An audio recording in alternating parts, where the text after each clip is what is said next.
tagasi kõigi lemmiku teema juures, milleks on meriforellipüük.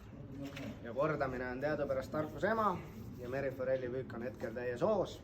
Siis võtame põgusalt läbi, mida me veefishi kauplustes pakume meriforellipüügiks. Great Heron kõikides kaaludes, värvitoonides. F360 väga heade lennuomadustega, raskus on taha ossa viidud, nii et lõikab ilusti tuulest läbi. Solbiilenid ja ka saltid, mis on ennast iga aasta väga hästi tõestanud. Nii et need on nagu sellised asjad, mida julgeks alustajale merikapüügile soovitada. Samuti on inlinerid, mina püüan nendega väga palju. Eeliseks on see, et saate kala külge, siis võib-olla saate mõne kala rohkem kätte. Lant liigub siis eest ära, selle tulemus.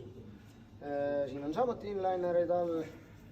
Siis jõuame siia kolmanda stendi juurde. Olete natukene pädevam püüdja, siis võib julgelt käsitööd kasutada. On haapuvad, on siin tammistud,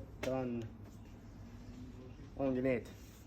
Ja siis siin allpool on ka sihukest kergemat kineetiku meriforelli lanti. 3,90 on tiki hind.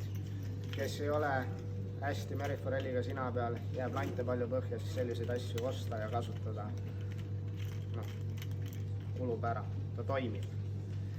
Ja ega põgusalt ongi kokku võetud, et nõu ja jõuga aitame ikkagi kauplustes ja näeme vetel.